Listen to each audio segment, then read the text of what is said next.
A santa paz de Deus, querida Irmandade, queridos ouvintes do canal CCB Sem Reforma, tudo bom com vocês? Sejam todos bem-vindos ao nosso canal da família cristã. Irmãos, nós vamos hoje abordar um assunto muito polêmico no meio da nossa querida Irmandade, aqueles que nos visitam, irmãos. É uma polêmica só, irmãos. Muitos falam: pecado sexual é um pecado de morte? A pessoa adultera, a pessoa peca, né? Pecado sexual. O marido trai a esposa. É pecado de morte? O que vocês me dizem? Irmãos, aqui eu vou colocar um relato, um testemunho que aconteceu há muito tempos atrás, mas foi um livramento de Deus na vida de uma pessoa, em que às vezes, irmãos, o inimigo cega as vistas e a pessoa está pronto para errar, para pecar. E Deus ali, então, usando de misericórdia, irmãos, cria um caminho para que aconteça algo antes da pessoa vir a pecar. E tem aqueles em que a palavra de Deus, as pregações, vem anunciando, né, irmãos? Irmão, cuidado com teus olhos, cuidado, né, com seu linguajar, cuidado com o inimigo, pode te passar rasteira, né, irmãos? E muitos falam: não, aquele irmão que está pregando, ele está jogando indireta para mim, aquele irmão não sabe de nada. Mal sabe ele, aquele irmão só está sendo usado por Deus para avisar a igreja do pecado, irmãos, do adultério, em que hoje em dia é polêmica, né, irmãos? Que a gente não sabe o que está na mente e nem no coração da pessoa. A gente olha de terno e gravata, a gente pensa: é um caro servo de Deus, é um irmão bem revestido. Às vezes, irmãos, até ora, né, irmãos? Até profetiza. Mas chegando em casa ali, espanca a mulher, bate na mulher, trai a mulher. E isso, irmãos, acontece nas melhores famílias. Não é só na congregação, em toda os evangélicos, né, as denominações, e até fora da igreja também, irmãos. Não é só os evangélicos, não. Fora da igreja também. Que seria mais ou menos assim, uma tal de liberdade que eles têm aí, né? Que não tem esse negócio de pecado, né? Pecado de morte, pecado para morte, né? Porque não estão na igreja, não estão ouvindo a palavra de Deus. Eu vou colocar esse testemunho para vocês prestar bem atenção no que diz esse testemunho. Nós vamos voltar aqui e abordar, tá bom, irmãos?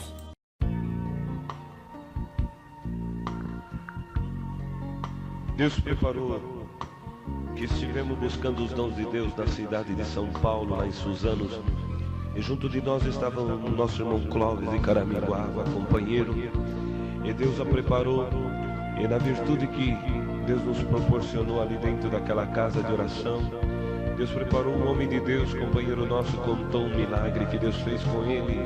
Ele foi trabalhar numa firma, e nessa firma que ele começou a trabalhar, trabalhava uma moça por nome de Regina, secretária, e todas as vezes que ele entrava e falava bom dia, ela falava bom dia. No outro dia, boa tarde, boa tarde. E o tempo foi se passando, aquela moça que sempre respeitou o homem de Deus começou a dizer oi e oi. Em vez de dizer bom dia com todo respeito, começou a dizer oi.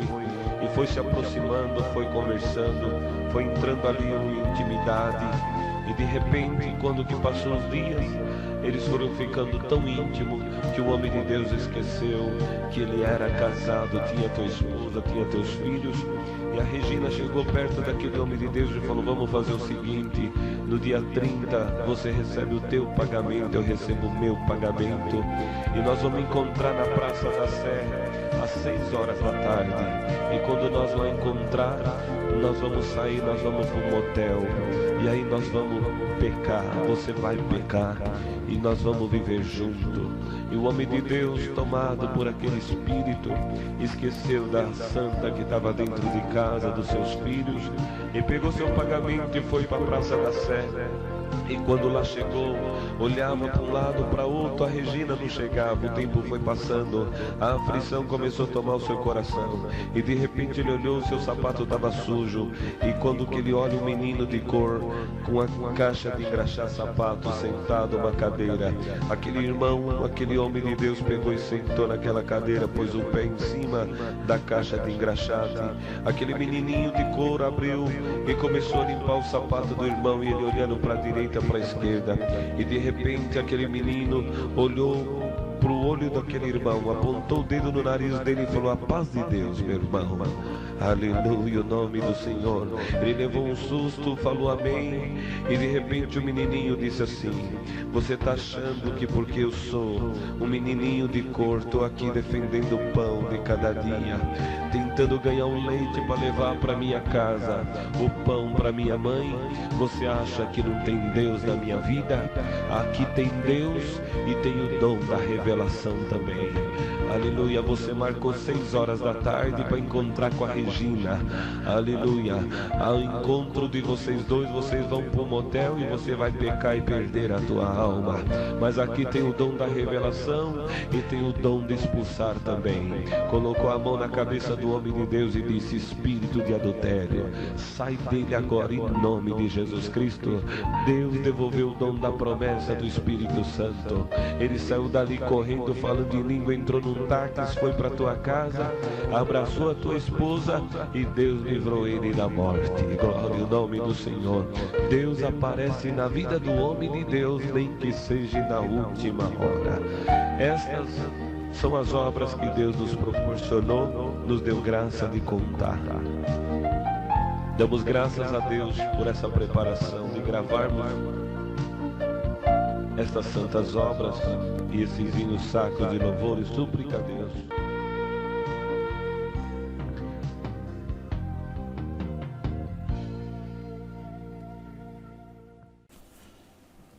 Viu o livramento de Deus na vida deste irmão, de quem Deus usou para dar um aviso para ele?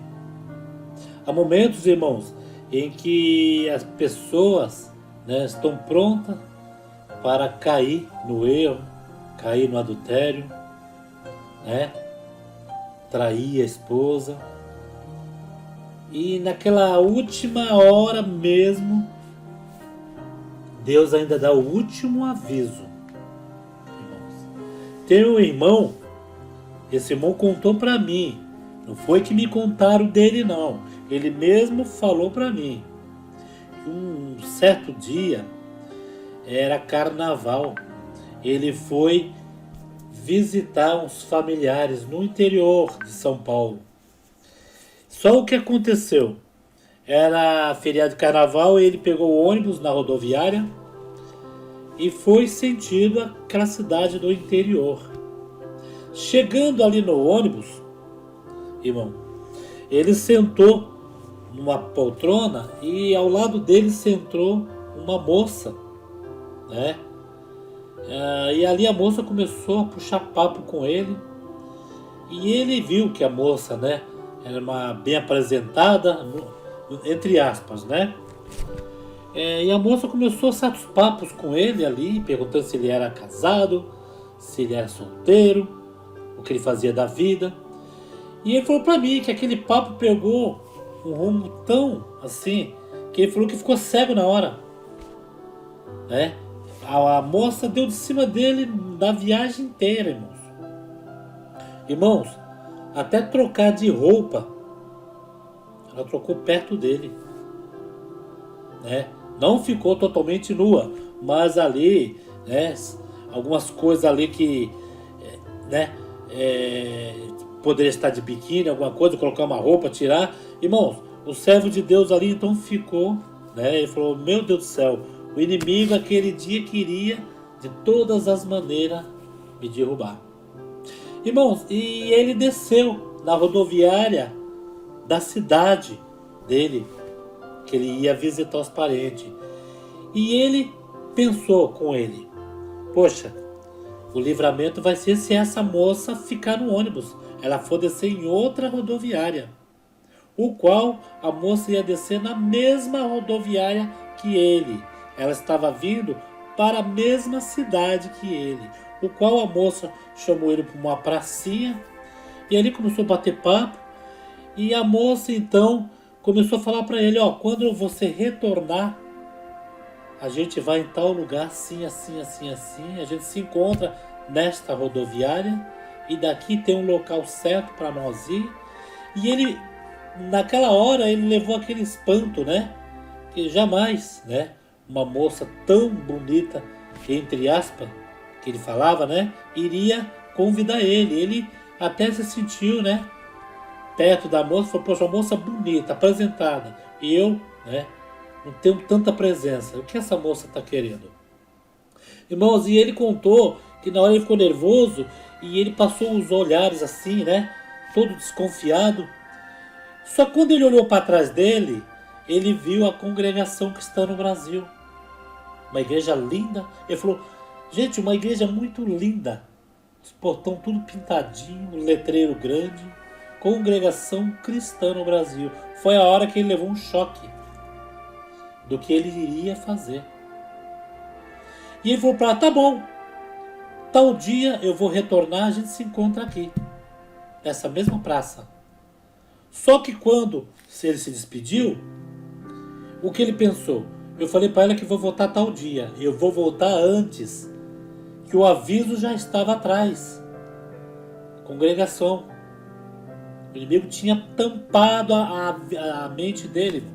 Ele já estava seduzido pelaquela moça. E ali era uma coisa momentânea, que ele não conhecia ela. Foi a primeira vez que ele encontrou com ela dentro do ônibus. Irmãos, e ele falou para mim, retornei 2 dias antes, para aquela moça não me encontrar ali, para que eu não pecasse. E ele falou que foi para casa, passou ali um ano. No próximo carnaval, irmãos, ele foi de novo visitar os parentes.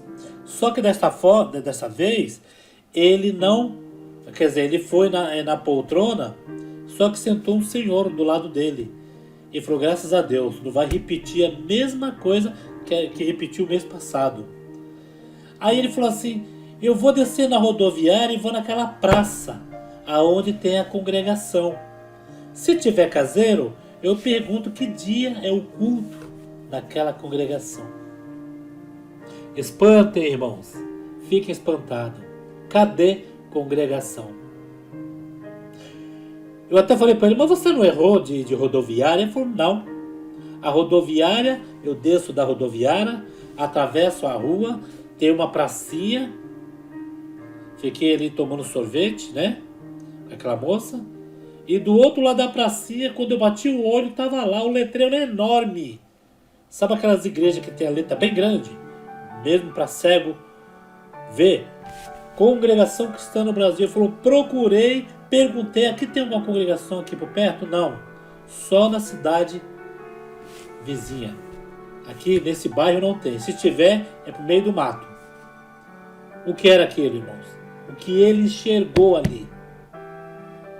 Um aviso, né? Um aviso para que ele não caísse em tentação, em pecado. Mas tem muitos, irmãos, que além de ver os avisos, eles ignoram.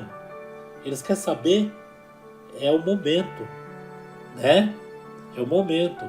E, irmão Paulo, o irmão falou sobre o pecado para a morte e o pecado de morte. Irmãos, antigamente se pronunciava pecado de morte, o qual muita gente, né, aí a hora, quando errava, pecava, adulterava, eles entravam ali e ficavam meio balanceados, né? Por quê? Aquela frase, pecado de morte, pecado de morte, pecado de morte, para ele, aquela palavra já tinha carimbado a sentença. Só que ele não tinha, não sei se estava no raciocínio, né, de raciocinar um pouco, que quem condena, quem joga no inferno, quem salva é só Deus. Só que no momento desse a pessoa está tão errada, a pessoa vê o que ele fez, a besteira que ele fez, em que ele não tem mais forças, né? Não tem mais forças para ele lutar por ele mesmo. E qualquer um que chega e fala: você pecou, você já era, você pisou, se eslambiou, você vai para o inferno, a pessoa acaba ali mesmo aceitando. Ela não tem uma opinião que vá contra e tipo assim, uma esperança. Não, eu vou me humilhar nos pés de Cristo. Eu sei que eu errei, eu vou pagar o preço perante Deus. Eu posso enfrentar o silêncio de Deus na minha vida, mas eu sei que o silêncio dele é para que eu possa me humilhar. É um castigo, é o preço que eu tenho que pagar. Mas eu sei que um dia ele vai me perdoar. E não fazer o erro, né, irmão? Porque muitos que pedem perdão voltam para o erro. Deus não vai ficar perdoando toda hora. Quando a pessoa se arrepende, porque o arrependimento já é um passo para a salvação. O arrependimento é um passo. Se a pessoa se arrepende e fala assim: oh, eu não vou cometer o que eu cometia antes, eu quero agora andar ali junto a ti, quero seguir seus ensinamentos. Por mais que venha julgamento de pessoas, tem pessoas que julgam, tem pessoas que acham que só ele tem salvação, só ele é certo, e na maioria das vezes ele mesmo anda errando em outras coisas e acha, né, que ele pode julgar o irmão, que ele pode condenar o irmão. E essa frase, pecado de morte, já foi um X, já foi abolida. É pecado para a morte, irmãos. Pecado para a morte. Por quê? A nossa carne vai morrer, a nossa carne vai tombar, a nossa carne vai voltar ao pó. O que vai restar depois da nossa carne ir para o pó? A nossa alma. E quem tem, né, autoridade para condenar a alma? Você tem? Eu não tenho. Eu tenho a minha alma para me tomar conta, né? Quem tem autoridade para condenar uma alma? Porque se condenar a pessoa quando ela está viva, muitos falam aí: ah, mas se suicidou porque, né, na igreja falava assim, assim, assim, assim. A pessoa cometeu 2 erros, então. Se ela se suicidou e pecou, ou pecou nesta ordem e suicidou, então ela cometeu 2 erros, ela tirou a própria vida. O qual seria ali ela ter assim, raciocinar mais um pouco, pedir perdão para o Senhor e retornar para a casa do Senhor. Hoje em dia, irmãos, é muito comum você ver pessoas que saíram da igreja por motivo de pecado, por motivo que ela não quis mais ficar dentro da igreja, porque nem todos que saem da congregação pecou de morte, irmãos. Adulterou. Muitos casou certinho ali dentro, frequentou a congregação, né? E por algum motivo que ele não quis mais, né, ele saiu da igreja. Mas, irmãos, na maioria das vezes, muitas pessoas, eu vejo que quando se trata em se receber, ele balança um pouco.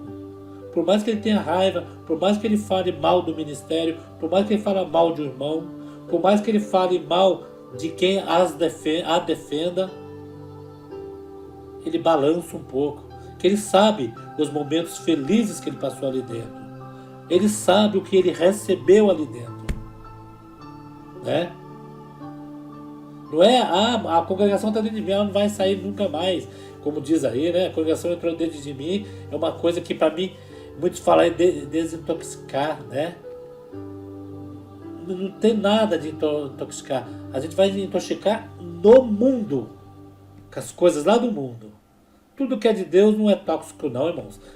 São valores invertidos que estão fazendo aí, né? Fazer as coisas do mundo aí, as bebedeiras, as coisas do mundo não é tóxico. Ir para a igreja, servir a Deus, louvar a Deus, sentir Deus é tóxico. Então, irmãos, não vá nessa conversa.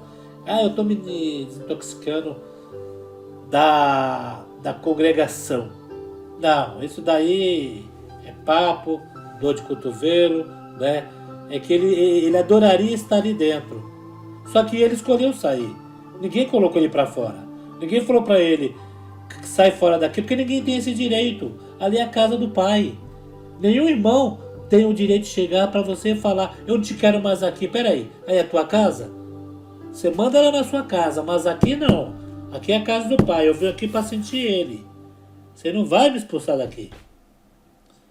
Tanto que tem muitos aí que falam mal, mas eles têm vontade. De vez em quando falam, eles dão aquela desculpa. Eu fui lá visitar lá para ver como que tá o povo, para me alertar o povo, né? Tem muitos que falam: eu quero retornar para a congregação para abrir os olhos deles. É papo furado, irmão.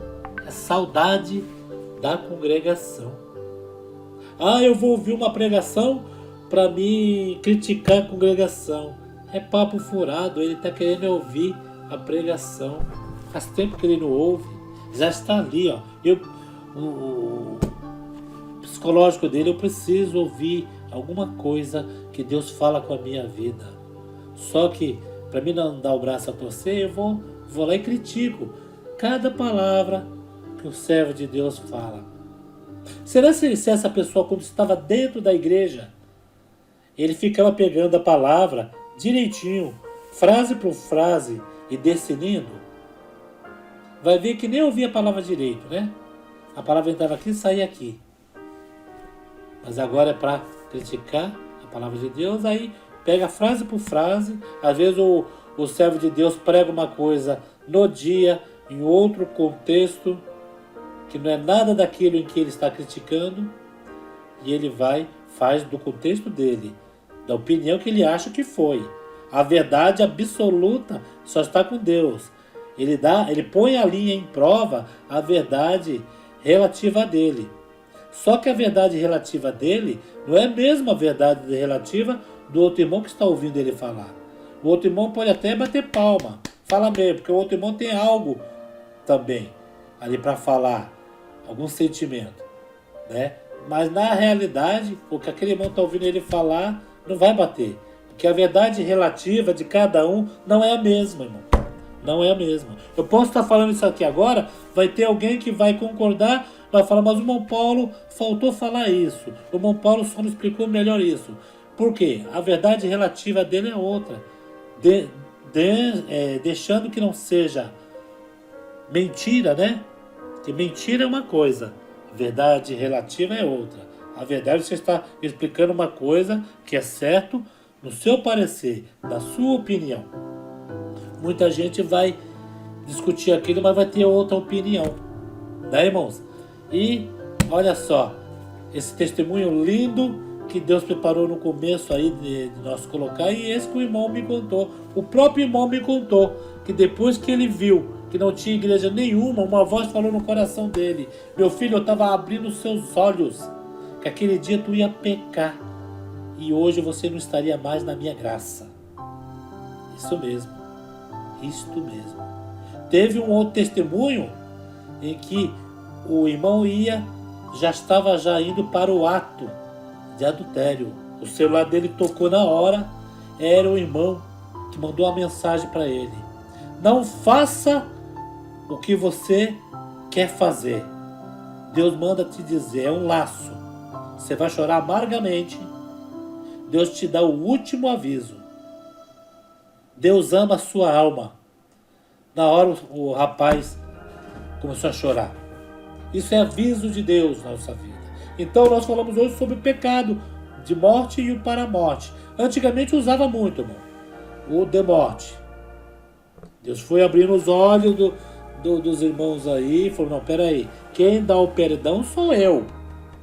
Então é para a morte. Por que para a morte? Porque quando tombar essa carne, ainda sobra o espírito. E o espírito nós não temos, né, direito de julgar o espírito, porque o espírito de cada um, a alma de cada um, ele vai dar conta lá naquele grande dia. Entendeu, irmãos? Lá naquele grande dia. Por que Jesus Cristo não poupou a carne do bandido na cruz? Era para ele fazer algo ali e falar para ele, não, vai morrer, entre aspas, eu e o outro bandido que não quis se arrepender, e você vai ter a segunda chance. Eles vão te soltar vivinho. Se Deus estivesse preocupado com a matéria, ele falaria isso. Jesus falaria isso. Mas não. Hoje estarás comigo no paraíso. Comigo quem? O Espírito dele. Houve o arrependimento e o perdão na hora.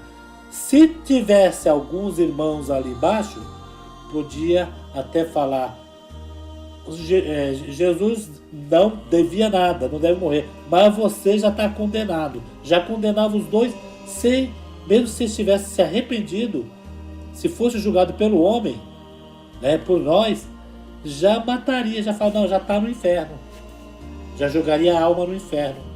Eu não tenho direito, e jamais eu vou jogar a alma de alguém no inferno, que eu não tenho esse direito, que eu vou dar conta. Você jogaria a alma do teu irmão no inferno? Ou você pediria para Deus ter misericórdia dele, para que um dia ele receba a mesma coisa que você quer receber, salvação de vida eterna? Porque Deus tem céu para todos, né, irmãos? O que vocês acham? Eu achei um tema bem bom para a gente conversar, porque tem muitos irmãos, muita irmandade, muitas pessoas que aconteceu certo tipo de coisa. Não estamos passando pano para ninguém. Que quem errou sabe que errou. E quem se arrependeu, e quem fala assim, hoje não tenho mais direito de entrar naquelas portas, porque quando eu estava lá dentro, Deus me avisou. Deus me avisou um laço que o inimigo ia pôr na minha frente. É que eu não dei ouvido, eu critiquei o servo de Deus, eu critiquei esse, eu critiquei aquele, né? E aconteceu o que aconteceu comigo. Minha esposa, quando soube da traição, me largou, meus filhos me largou. Hoje eu estou morando na rua, hoje eu estou assim. Né, irmãos? Bem difícil, né? Encontraram uma pessoa na rua, morando na rua, que ela falou que era da congregação. Quando a jovem estava cantando o hino, ela foi cantar o hino e ela abriu a boca a chorar. E falou para a jovem, eu não tenho mais direito de estar ali dentro, eu errei. Veja o que o inimigo faz. O inimigo já põe na mente dela, enche a cara de droga, enche a cara de bebida, você é um trapo, você não tem mais jeito, né? E acaba com a pessoa ali mesmo. Na maioria das vezes a pessoa até tira a própria vida. Teve um irmão que falou, olha, irmão Paulo, os psicólogos aí dizem que a maioria dos pacientes dele é tudo da congregação. Ah, é? Por que será? Por que a pessoa fica depressiva na congregação? Por quê? Tem que ver, né? Se essa depressão, o que deve ser, né? Larga as coisas do Senhor, deixa as coisas andar de qualquer forma, porque fraco nós somos, irmãos. Eu não vou falar que nós somos fortes aqui, não. Todos nós temos uma fraqueza, todos nós, porque o dia que nós for perfeito, a gente não fica aqui, Deus leva logo. Deus não deixa nesse mundo. Cada um de nós temos. Eu tenho fraqueza, você tem, teu irmão tem. Cada um tem que orar pelo seu irmão e não jogar no abismo. Tem que ter coisas em que dentro da igreja mesmo não tem. O amor no coração de muitos. Ali falta o amor no coração de muitos. Tem igreja que tem a própria igreja dentro dela. O povo faz a sua própria igreja. Tem igreja, nós vamos lá para servir a Deus, mas eles fazem uma igreja, a própria igreja deles ali dentro. Só os escolhidos deles, só a panelinha. Só esse pode fazer as coisas aqui. Só esse pode trabalhar na obra de Deus, né? Só esse pode vir na limpeza. Só esse pode vir na pintura. Só esse pode vir trabalhar na cozinha. Porque a gente aqui, né, é um grupo. Esse é o grupo da congregação. Tem aquele irmão bem pobrezinho, tem aquele que quer trabalhar na obra de Deus e fica ali sobrando, né? Ninguém convida para fazer uma visita, para ir numa tocata. Ninguém visita. Ô irmão, vem aqui trabalhar junto com a gente. né? Ah, vai ter uma festinha, vão fazer um bolo. Oh, não, então vamos chamar a Irmandade. E aquele ali do lado deixa de lado. Ah, porque não tem dinheiro. Ah, porque... Irmãos, tem diversas coisas no nosso meio. Diversas coisas que a gente olha assim e fala, santo Deus, isso não deveria ter. Igreja dentro da igreja. Isso eu estou falando de pessoas, irmãos. De pessoas, né? Porque a obra de Deus é santa e imaculada. O que tem ali dentro, mesmo as pessoas saindo dali criticando a congregação, as pessoas sabem que tem um valor imenso, que é a graça maravilhosa que contém na congregação. Comentem, tá bom? Esse vídeo vai ficar muito extenso, eu vou acabar aqui cansando vocês, mas comentem o que vocês acham a este respeito. Saúdam todos com a santa paz de Deus e no grato amor de Jesus Cristo. Fique com Deus, queridos.